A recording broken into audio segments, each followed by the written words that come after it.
Hello विद्यार्थी मित्रों, આજે આપણે જોઈશું ધોરણ 11 આજનો વિષય છે એસપી વાણિજ્ય પત્ર વ્યવહાર સેક્રેટરીયલ પ્રેક્ટિસ ચેપ્ટર નંબર 2। આજે આપણે અહીં પત્ર વ્યવહાર વિશે ભણીશું। પત્ર વ્યવહાર શું છે? પહેલાના જમાનાની અંદર આનો વધારે પડતો ઉપયોગ થતો હતો, પણ આજે ટેકનોલોજી જમાનો હોવાથી આજે એ વસ્તુની માંગ ખૂબ જ ઓછી થઈ છે। પત્ર વ્યવહારની જગ્યા પર આજે ઈમેલ કે મેસેજના જરીએ પણ આજે પત્ર વ્યવહારના કરવામાં આવે છે। અહીં એક બે સવાલ લખ્યા છે, જેમાં પહેલો ક્વેશ્ચન આપણા સ્વાધ્યાયની અંદર છે, ચોપડીના જે પણ સ્વાધ્યાય છે તેના સવાલ છે। તેની અંદર આપણને કીધું છે કે પત્ર વ્યવહારની લાક્ષણિકતાઓ જણાવો। पत्र व्यवहार એટલે કે खत लिखना, तो खत लिखने के अंदर उसकी खुसूसियात क्या है, यानी कि लाक्षणिकता, जिन्हें उर्दू ની અંદર खुसूसियात કહેવામાં આવે છે। तो उसके बारे में हम लोग को पढ़ना है, यानी तेना विषय આપણે આજે ભણીશું કે પત્ર વ્યવહાર કરતી વખતે કઈ વસ્તુ ધ્યાનમાં રાખવી જોઈએ, પત્ર વ્યવહાર એ આપણને કઈ રીતે ઉપયોગી નીવડે છે તેના વિશે આપણે જોઈશું। તો સંદેશા વ્યવહાર આધુનિક યુગ એટલે કે પહેલાના જમાનાની અંદર પત્ર વ્યવહારનું મહત્વ ટકાવી રાખવા માટે પત્ર વ્યવહારની લાક્ષણિકતાનો મોટો ફાળો આપવામાં આવ્યો છે। यानी कि पहले के जमाने के अंदर भी संदेशा यानी कि जो खत लिखा जाता था, जो पत्र लिखा जाता था, खत लिखा जाता था, उसको बाकी रखने के लिए उसकी जो वैल्यू है, उसकी जो जरूरियात है, उसको बाकी रखने के लिए उसकी जो खुसूसियात है, उसका ज़्यादातर हिस्सा इसके अंदर जुड़ा हुआ है। तो पत्र व्यवहार में माहिती संचारને ક્ષેત્રે ઊંચું સ્થાન આપવામાં પત્ર વ્યવહારની લાક્ષણિકતાઓ મદદ बने છે।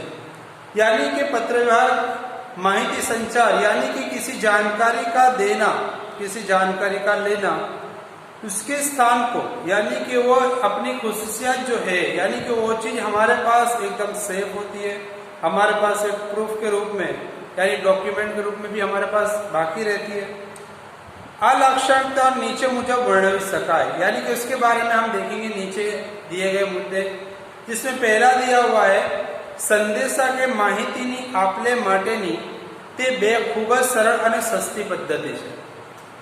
यानी यहाँ पर कहा गया संदेशा यानी कि जो भी जानकारी है उसकी आपले यानी कि एक दूसरे को आदान प्रदान करना, एक दूसरे को देना, कि किसी तक अपनी जानकारी को पहुंचाना, उसके लिए बहुत आसान पद्धति है, आसान तरीका है ये, कि जिससे सामने वाले को आसानी से ये चीज हासिल हो जाती है।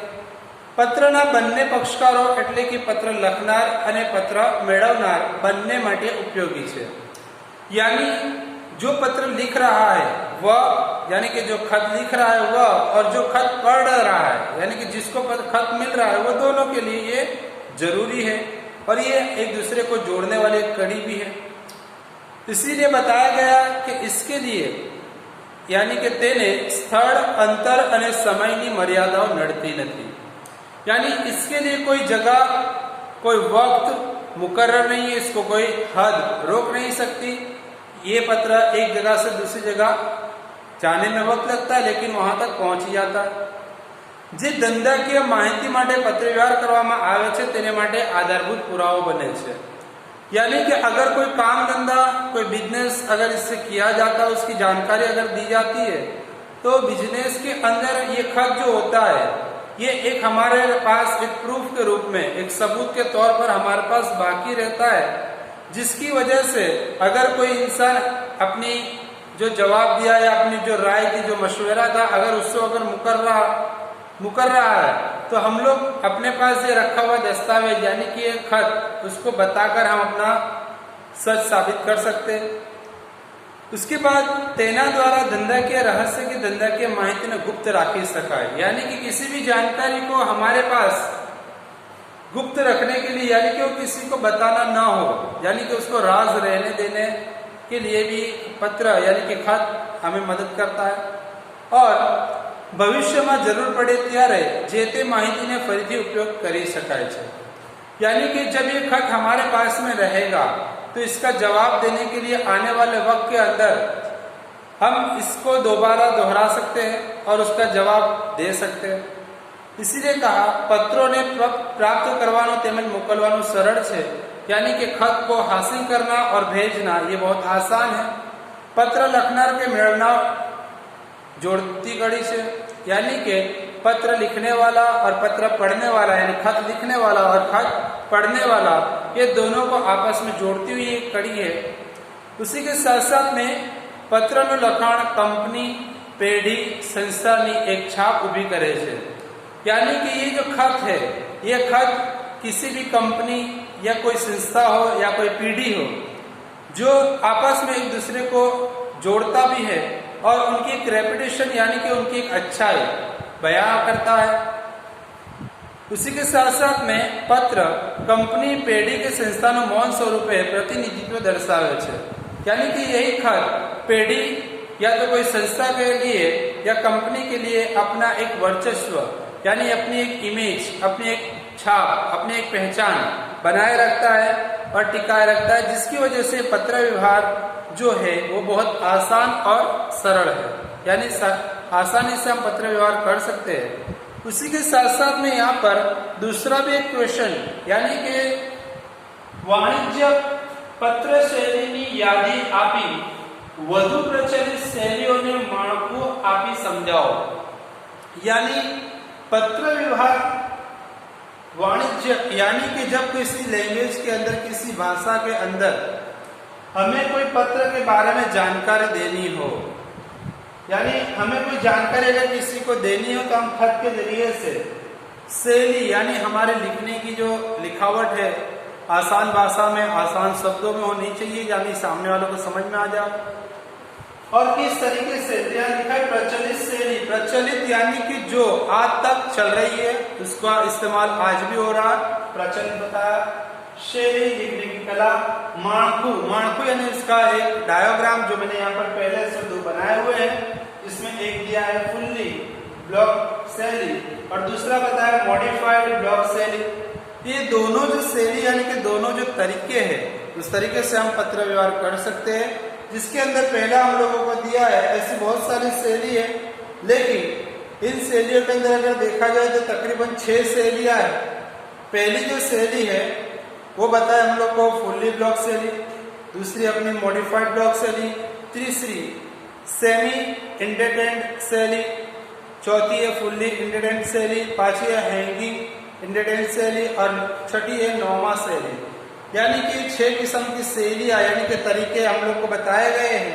पत्र व्यवहार के जरिए से हम एक दूसरे से आपस में जुड़ सकते हैं। तो यहाँ पर हम लोग देख सकते हैं इसकी तरीका क्या, इसकी पद्धति क्या है।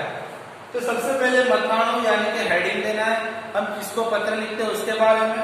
उसके बाद तारीख लिखनी है, उसकी साइड यानी कि हमारे सीधे हाथ की, उल्टे हाथ की तरफ। उसके बाद आंतरिक सरनामू, आंतरिक यानी लिखने वाले का पता।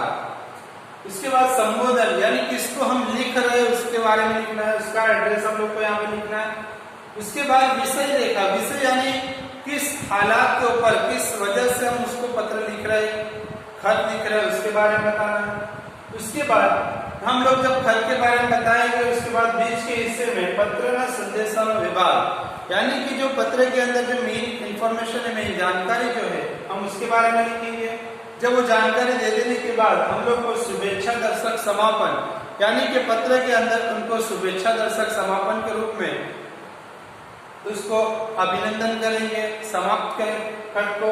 उसके बाद हम अपनी सही करेंगे और उसके बाद हमारा क्या होता है उसको होद्दे के हिसाब से हम लोग बताएंगे। तो मैनेजर ने लिखा है, कर्मचारी ने लिखा है कि मालिक ने लिखा है, इस तरीके से हम लोग इसका होद्दा बताएंगे। ये हो गए फुल्ली। उसके बाद अगर हम लोग मॉडिफाइड देखी जाए तो मॉडिफाइड शैली के अंदर देखो तो इसके अंदर जिस तरीके से इसमें दिया था उस तरीके से मथाणु है, हेडिंग है, कंपनी का नाम, दुकान का नाम वगैरह वगैरह। उसके बाद यहाँ उल्टे हाथ के ऊपर तारीख थी, जबकि यहाँ पर सीधे हाथ पे तारीख है। फर्क सिर्फ इतना ही है, यह सीधे हाथ पे तारीख है या उल्टे हाथ पे तारीख है। या आंतरिक सरनामू यानी कि लिखने वाले का एड्रेस लिखना है तो यहाँ पर भी उल्टे हाथ पे था। संबोधन दोनों में सेम है, विषय रेखा दोनों में सेम है। जिस पत्र के अंदर हम लोग को लिखना है किस बारे में, उसके बारे में, दोनों में सेम है। शुभेच्छा यानी कि जब हम पत्र को खत्म करते, खत लिखना खत्म करते तो सामने वाले को अभिनंदन करेंगे, सामने वाले को शुभेच्छा देंगे, हम उसके लिए दुआ करेंगे। उसके लिए यहाँ पर हमने उल्टे हाथ में लिखा था, यहाँ पर सीधे हाथ में लिखना है। उसके बाद हमारे सही यहाँ पर उल्टे हाथ की तरफ थी, जबकि यहाँ पर सीधे हाथ की तरफ है। हमारा होद्दा क्या है यानी हमारे लायकात क्या है वो हम लोग यहाँ देखेंगे। जहाँ उल्टे हाथ पर था, यहाँ सीधे हाथ पर था। बस इन दोनों में से जितना फर्क है, तो हम लोग को यहाँ पर यह भी देखना है कि सबसे पहले हम इसके बारे में देखेंगे फुल्ली शैली के बारे में। तो पत्र लेखन सऊदी आधुनिक पद्धति यानी बहुत पुरानी तरीका है।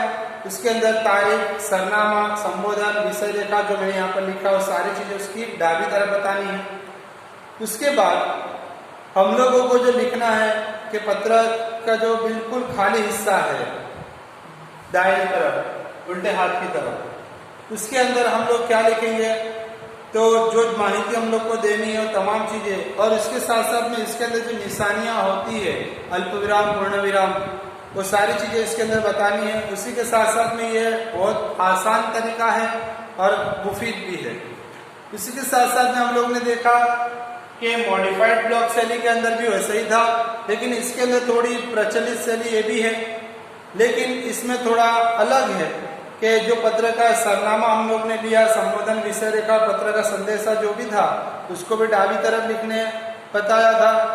और तारीख जो थी दावी तरफ यानी उल्टे हाथ की तरफ ये 3 चीजें थी, जबकि सीधे हाथ की तरफ तारीख है, उसका शुभेच्छा दर्शक समापन है, सही है, और होद्दा जो सीधे हाथ की तरफ रहेगा। और इसके अंदर भी हम लोग को निशानी लगानी है, अल्प विराम, पूर्ण विराम, ये ज्यादा मायने रखती है। यानी कि ये टाइप करने के अंदर भी थोड़ा ध्यान देने की जरूरत है, इन दोनों के अंदर क्या फर्क है, क्योंकि ये सबका सब उल्टे हाथ की तरफ है, जबकि यहाँ कुछ उल्टे हाथ की तरफ भी है और सीधे हाथ की तरफ भी है। तो इस तरीके से अगर हम पत्र के अंदर भी ध्यान देंगे तो हम आसानी से पत्र को लिख सकते हैं, यानी पत्र लिखना हमारे लिए भी आसान हो सकता है।